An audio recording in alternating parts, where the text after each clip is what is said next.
प्यारे भाई पास्टर अंद्रया साहब का, जिन्होंने फिर से एक बार मुझे मौका दिया ताकि आपके दरमियान में आ सकूं।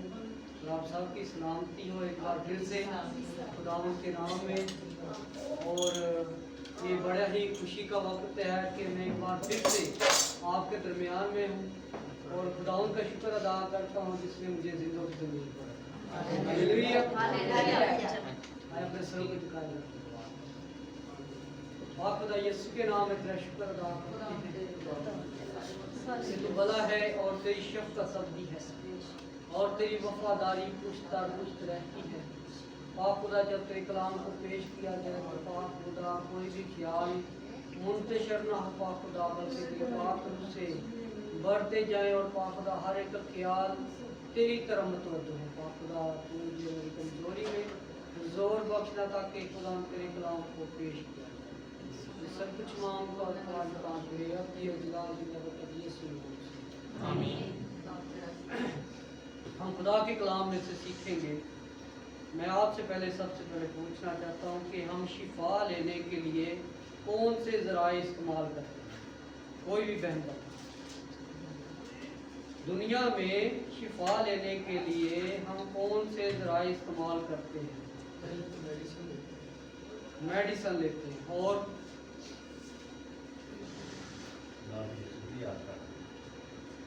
जी और कोई बहन भाई दुआ करवाते हैं। और कोई दुआ करवाते हैं। और दुआ के साथ क्या जरूरी है? मेडिसिन। और मेडिसिन के साथ क्या जरूरी है? नहीं। और प्रे के साथ क्या जरूरी है? आपका ईमान। और ईमान के साथ क्या जरूरी है? अमल। जब तक हमारी जिंदगी में अमल नहीं है, हमारा ईमान क्या है? और कलाम मुकद्दस फरमाता है कि हमें क्या करना है? ईमान से क्या करनी है? दुआ करनी है। जब हम किसी से शिफा लेने जाते हैं या डॉक्टर के पास जाते हैं तो अपनी मर्ज का इलाज हम उन्हें बताते हैं, बल्कि डॉक्टर को ये नहीं पता होता कि इसमें इसको क्या हो रहा है, बल्कि हमें खुद बताना पड़ता है कि हमें ये मसला है, मेरे सर में दर्द है या मेरी टांग में दर्द है या मुझे फलां बीमारी मुझे तंग कर रही है। तो हम क्या करते हैं? डॉक्टर से क्या करने जाते हैं? इलाज करवाने जाते हैं। मगर जब खुदा आपकी जिंदगी में काम करता है तो तमाम बीमारियां खत्म रहती हैं। इसी तरह हम कलाम मुकद्दस में से अमाल की किताब रसूलों के अमाल उसका 3 बाब पढ़ेंगे। आज ऐसी शख्सियत को देखेंगे जो कि हमारी जिंदगी को बदल देगा। हमारा जो मजमून है वो है ताजगी के दिन। क्या मजमून है हमारा? ताजगी के दिन। और ये ताजगी के दिन कहाँ से आते हैं? हम सीखेंगे कलाम मुकद्दस में से अमाल 3 बाब, जो इसके बारे में बताता जाऊं। अमाल 3 बाब उसकी पहली आयत से अमाल की किताब के बारे में बताता जाऊं कि इसका जो मुसन्नफ है वो लूका तबीब है और ये पाक रूह कुद्दस की ममूरी में ये कलाम को लिखता है और पाक रूह की ममूरी की उसकी तस्वीर कशी करता है। याद रखें कि जब पहली कलीसिया का आगाज हुआ तो वो किताब कौन सी है? रसूलों के अमाल, जहाँ 120 की जमात दुआ कर रही थी और पाक रूह कुद्दस क्या होता है? नाज़िल होता है। जी पहली आयत से पढ़ेगा। पहली आयत से हम 20 आयत तक पढ़ेंगे। हम इसमें से शोर पढ़ेंगे। जी कोई भी बहन पढ़ने में रहनुमाई करे। पतरस और यूहन्ना दुआ के वक्त यानी तीसरे पहर हैकल को जा रहे थे और लोग एक जन्म के लंगड़े को ला रहे थे जिसको हर रोज हैकल के उस दरवाजा पर बैठा देते थे जो खूबसूरत कहलाता है। जी क्या लिखा जी? पतरस और यूहन्ना दुआ के वक्त यानी कि तीसरे पहर हैकल को जा रहे थे।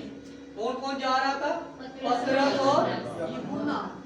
ये खुदावंद यीशु मसीह के शागिर्द हैं जो कि उसकी मन्नाती के लिए निकले हैं। पाक रूह कुद्दस की ममूरी से भर गए हैं, और कलाम मुकद्दस में लिखा है तब तक ना निकला जब तक तुम्हें कुव्वत का लिबास ना मिल जाए। और खुदा के बंदे मुकद्दस पतरस और मुकद्दस यूहन्ना जो है वो क्या करने निकले हैं? खिदमत के लिए निकले हैं, यीशु मसीह की खिदमत और गवाही के लिए निकले हैं। और क्या देखते हैं? पतरस और यूहन्ना दुआ के वक्त यानी कि तीसरे पहर हैकल को जा रहे थे। याद रखें कि यहूदी जो टाइम था दुआ का, सबसे पहले सुबह 9 बजे और उसके बाद 3 बजे और उसके बाद रात को शाम के यानी कि सूरज के गुरूब होने के करीब था, और ये तीसरा पहर था। और क्या कहते हैं आगे, क्या लिखा है? जी, ताकि हैकल में जाने वालों से भीख मांगे। भीख, ताकि हैकल में जाने वालों से भीख मांगे। ये जो आगे पीछे पढ़े, अगर 2 आयत पढ़े तो क्या लिखा है? और लोग एक जन्म के लंगड़े को ला रहे थे, जिसको हर रोज हैकल के उस दरवाजा पर बैठा देते थे जो खूबसूरत, ये जो खूबसूरत कहलाता है, ये हैकल सुलेमानी बरामदा था। याद रखें कि जब नबूकत बादशाह आया तो उसने क्या किया? यरूशलेम की ईंट से ईंट बचा। और आगे क्या देखते हैं? ये दोबारा तमीर हुई। ये हैकल कौन सी? दोबारा तमीर हुई। और आगे लिखा है ताकि हैकल में जाने वालों से भीख मांगे। ये ऐसा शख्स है जिसके जन्म से मसला है, जो चल फिर नहीं सकता, जिसकी टांगे बिल्कुल मफलूज है, और वो बैठा हुआ करता था हैकल के बाहर। और जो हैकल में दुआ के लिए जाते थे उनको ये अलाउ था कि कोई भी भीख मांगने वाला या कोई मफलूज हैकल में दाखिल नहीं हो सका। ये उस वक्त कानून था, और ये कानून पास करने वाले जो रोमी यहूदी थे। और याद रखें कि कोई भी बीमार जो होता था वो हैकल में नहीं जा सकता। और क्या लिखा है? जब उसने, तीसरी आयत से पढ़ेंगे, जब उसने पतरस और यूहन्ना को हैकल में जाते देखा तो उनसे भीख मांगी। किससे भीख मांगी? पतरस और यूहन्ना से भीख मांगी। और आगे क्या लिखा है? चौथी आयत में पढ़िएगा। पतरस और यूहन्ना ने उस पर गौर से नजर की, और पतरस ने कहा हमारी तरफ देख। जी, क्या कहा जी? हमारी तरफ देख। किसको कहा? भीख मांगने वाले को। यहाँ एक काम होने वाला है। वो काम क्या होने वाला है? 5वीं आयत से पढ़िएगा। वो उनसे कुछ मिलने की उम्मीद पर उनकी तरफ मुतवज्जह हुआ। पतरस ने कहा चांदी सोना तो मेरे पास है नहीं, मगर जो मेरे पास है वो तुझे दे देता हूँ। जी, क्या लिखा है जी? उच्च उम्मीद से उसकी तरफ क्या हुआ? देखा, यानी कि मुतवज्जो हुआ, उसकी तरफ अट्रैक्ट हुआ, उसकी तरफ नजर की कि शायद ये मुझे क्या करेंगे? कुछ देंगे। शायद उसको ये इल्म नहीं है कि उसकी जिंदगी में जो काम होने वाला है वो सबसे बड़ा काम है। हालेलुया! उसकी जिंदगी में एक नया काम होने वाला है। जी, आगे पढ़िएगा 6 से। पतरस ने कहा चांदी सोना तो मेरे पास है नहीं, मगर जो मेरे पास है वो तुझे दे देता हूँ। क्या कहा जी? पतरस ने चांदी सोना तो मेरे पास नहीं है, मगर जो मेरे पास है वो तुमको दे देता हूं। वो अब सोच रहा होगा, ख्याल कीजिएगा कि जो मांगने वाला है उसको ये ख्याल होगा कि शायद ये मुझे कुछ पैसे देंगे ताकि मेरी जरूरत को क्या हो जाए? पूरी हो जाए। और आगे क्या लिखा है? 7वीं आयत से पढ़िएगा, 6ठी आयत को मुकम्मल कीजिएगा। पतरस ने कहा चांदी सोना तो मेरे पास है नहीं, मगर जो मेरे पास है वो तुझे दे देता हूँ। यीशु मसीह नासरी के नाम से चल। किसके नाम से? यीशु मसीह के नाम से चल। फिर ये है खुदा यीशु मसीह के नाम से। आगे क्या होगा? आगे पढ़िएगा। और उसका दाहिना हाथ पकड़कर उसको उठाया, और उसी दम उसके पांव और टखने मजबूत हो गए। हालेलुया! क्या हुआ जी? उसके क्या हुआ जी? टखनों में क्या आ गई? जान आ गई। किसके नाम से? यीशु के नाम से।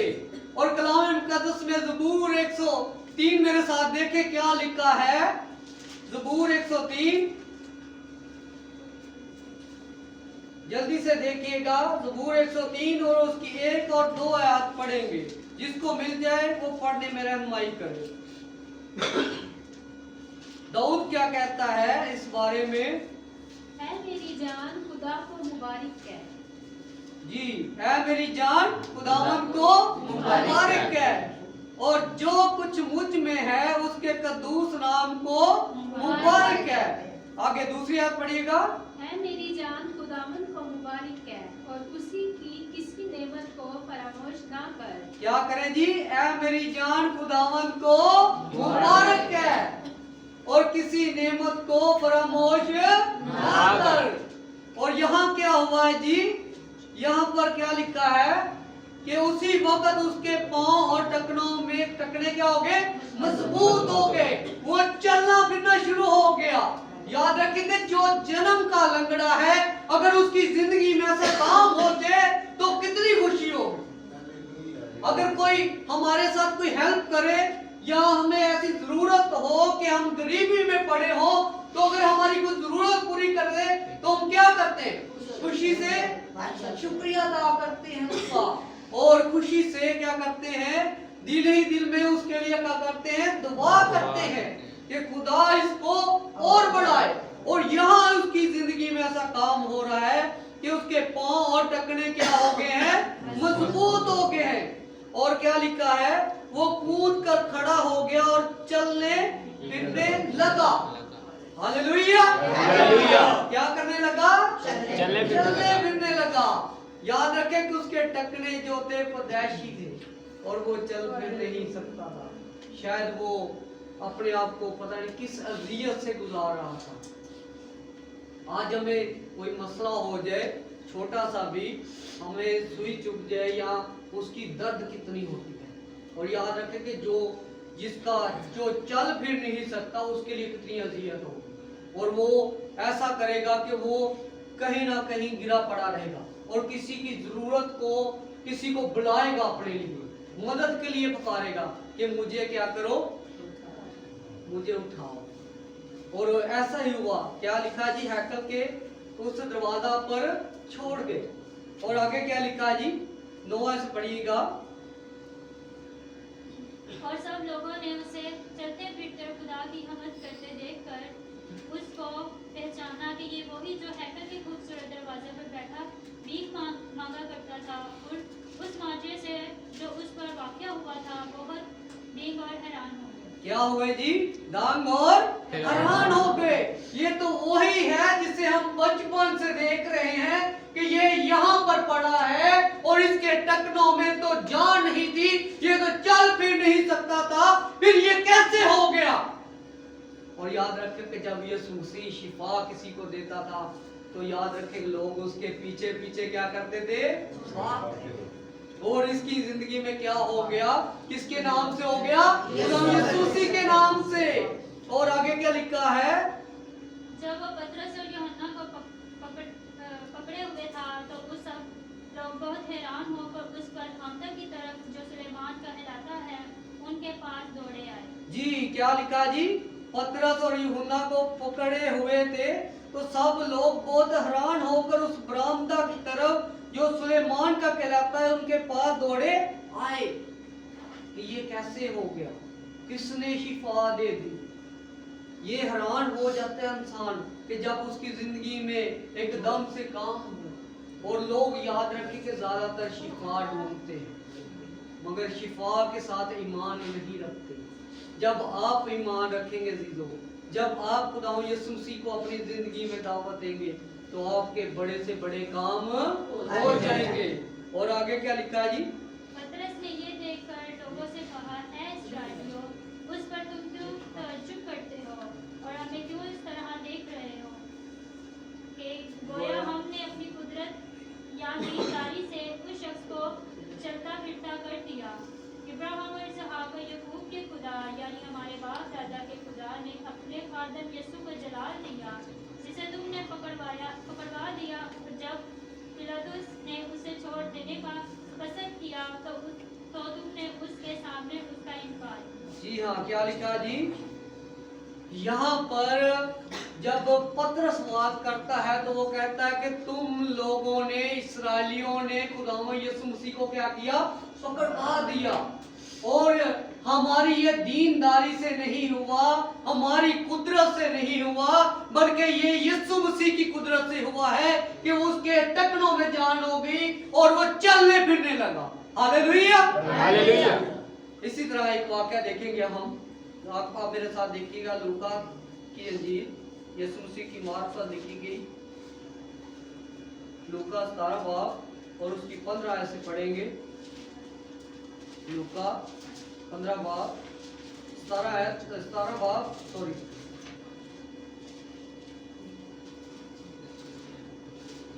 आज जब गीत गाए जा रहे थे तो मैं सोच रहा था कि खुदावन ने ये गीत दिए और जो कुछ वाक्यात हो रहे थे उसमें बोले जा रहे थे और मैं ये सोच रहा था कि ये मेरे मजमून के मुताबिक है।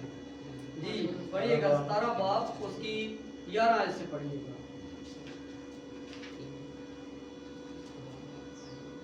11 आयत से, और ऐसा हुआ कि यरूशलेम को जाते हुए वो सामरिया और गलील के बीच से होकर जा रहा था और एक गांव में दाखिल होते वक्त 10 कोढ़ी उसको मिले। उन्होंने दूर खड़े होकर बुलंद आवाज से कहा, ऐ यीशु, ऐ साहब, हम पर रहम कर। उसने उन्हें देख कर कहा, जाओ अपने दाई कानों को दिखाओ। और ऐसा हुआ कि वो जाते जाते पाक साफ हो गए। Hallelujah, hallelujah. क्या हो गए जी? पाक साफ हो गए। क्या लिखा है? ऐ यीशु, ऐ साहब, हम पर क्या कर? रहम कर। कितना बड़ा ईमान है। वो कोढ़ी दूर से खड़े हुए देख रहे हैं यीशु मसीह को और बुलंद आवाज से कहते हैं, ऐ यीशु, ऐ साहब, हम मुझ पर क्या कर? रहम कर। और उसी वक्त वो कहते हैं कि जाओ अपने दाई अपने जिस्म को कानों को दिखाओ। और आगे क्या लिखा? फिर 15वीं आयत से पढ़ा हूं। फिर उनमें से एक ये देख करके मैं शिफा पा गया, बुलंद आवाज से खुदा की तमजीद करता हुआ लौटा। किसके पास लौटा? खुदा यीशु मसीह के पास। और आगे क्या लिखा है 16वीं आयत में? जी पढ़िएगा कोई भी। और मुंह के बल यीशु के पांव पर गिरकर उसका शुक्र करने लगा और वो सामरी थी। जी हाँ, क्या करने लगा? शुक्र करने लगा। किसके कदमों में? खुदा यीशु मसीह के कदमों में। वो सजदे में गिर गया, ये खुदावन तेरा शुक्र करता हूँ, ऐ यीशु तेरा शुक्र अदा करता हूँ कि तूने मुझे क्या किया, मुझ गुनाहगार पर भी रहम किया। और आगे क्या लिखा है जी? 17 ऐसे पढ़िएगा। यीशु ने जवाब में कहा, क्या वे तो पाक साफ ना हुए? फिर वो नौकाम है, क्या इस परदेसी के सिवा और ना निकले जो लौट कर खुदा की तमजीद करते? फिर उसने कहा, उठ कर चला जा, तेरे ईमान ने तुझे अच्छा क्या किया? तेरे ईमान ने ये है ईमान इस्राएलियों का, ये है खुदा के लोगों का ईमान।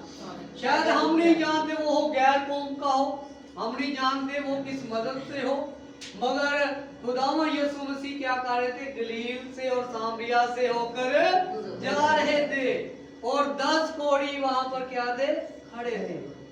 और याद रखे कि 9 वापस नहीं आए और एक जो आया है उसकी जिंदगी में क्या हुआ है जी? वो पाक और साफ हो गया। जब हमारी जिंदगी में कोई गुनाह आ जाता है, हमारी जिंदगी में कोई बदी आ जाती है, तो हमें उसको क्या करना है? दूर करना है। और खुदावंद यीशु मसीह के खून के वसीला से हम बच गए। कलाम मुकद्दस में लिखा है कि उसका खून हमें तमाम गुनाहों से क्या करता है? पाक और साफ करता है। इसी तरह इसकी जिंदगी में काम हुआ। और क्या लिखा है 19 आयत में? तेरे ईमान ने तुझे अच्छा किया। ये है ईमान, ये है ताजगी के दिन। उसकी जिंदगी में क्या आ गए? ताजगी के दिन आ गए। वो फिर से अपने आप को दिखा रहा होगा कि देखो मैं वही हूँ। बीमार था जो, मैं वही हूँ। लोग तहज्जुद करते होंगे, लोग हैरान होते होंगे कि ये तो कोढ़ी था, ये तो कैसे पाक साफ हो गया। और आगे लिखा है, इसको अगर पढ़े तो वहां पर लिखा है कि वो लोग उसको पूछते हैं कि किसने तुझे शिफा दी, और दोबारा फिर वो लौट कर आता है और कहता है कि मुझे यीशु नासरी ने शिफा दी है। और एक और वाक्य देखेंगे, मेरे साथ देखिएगा, अगर मेरे साथ देखिए यूहन्ना 5 बाब और उसकी 8 और 9 आयत पढ़ेंगे। यूहन्ना की मार्फत लिखी कि यीशु मसीह की अंजील उसका 5 बाब और उसकी 8 और 9 आयत पढ़िएगा। यीशु ने उससे कहा, उठ और अपनी चारपाई उठाकर चल फिर। वो शख्स फौरन तंदुरुस्त हो गया और अपनी चारपाई उठाकर चलने फिरने लगा। हालेलुया। यानी अपनी चारपाई उठा और चल फिर। किसी को कितना आसानी से कह देना आज हम कहें तो क्या हो सकता है? नहीं, ये खुदावंद यीशु मसीह का काम है जो कहता है कि चल और फिर और अपनी चारपाई उठा। और कलाम मुकद्दस में लिखा है कि उससे ये भी कहा गया कि फिर गुनाह ना करना। जब बहन वक्त फिर औरत पकड़ी गई तो खुदावंद यीशु मसीह ने क्या कहा कि जा फिर गुनाह ना करना, ताकि इससे ज्यादा तुझ पर आफत ना आए। आज अगर हम किसी के साथ बुराई करते हैं तो याद रखें कि वो बुराई अगर हम छोड़ देते हैं, दोबारा फिर बुराई करते हैं तो हम पर दुगनी सजा होगी, कोई भी तरह की सजा हो सकती है। आपके जिस्म की बीमारी आ सकती है, आप पर कोई भी मसला मसाइल आ सकता है, आपके घर बर्बाद हो सकते हैं, मगर कलाम मुकद्दस क्या कहता है कि दोबारा गुनाह ना करना। हमें क्या करने की जरूरत है कि जैसे इसकी जिंदगी में ताजगी के दिन आगे, वो कहता है कि हौज तो हिलता है मगर मुझे कोई उतारने वाला नहीं है। और देखे कि यीशु मसीह ने उसे क्या क्या क्या क्या कहा कि उठ और अपनी चारपाई उठा और चल फिर। देखें ये है इसकी जिंदगी में ताजगी के लिए। और अगर हम अमाल 6 बाब में क्या देख रहे हैं, 3 बाब में जी मेरे साथ 12 देखिएगा, अमाल 3 बाब। यहाँ पर क्या होगा जब ताजगी के दिन कब आएंगे आपकी जिंदगी में? अमाल 3 बाब और उसकी हम पढ़ेंगे 11-12 से पढ़ेंगे।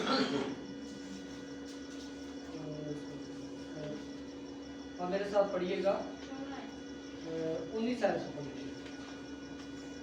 बस तौबा करो और रजू लाओ ताकि तुम्हारे गुनाह मिटाए जाएं और तो इस तरह खुदावंद के हुजूर से ताजगी के दिन आए। जी क्या लिखा है जी? बस तौबा करो। हमें क्या करने की जरूरत है? तौबा।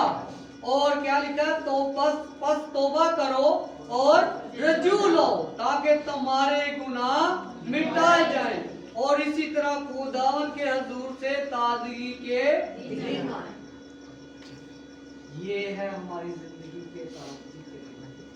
जब हम खुदावंद यीशु मसीह को अपनी जिंदगी में ले लेते हैं तो खुदा के पाक रूह को अपनी जिंदगी में ले लेते हैं तो हमारी जिंदगी में काम करते हैं। मगर किसके नाम?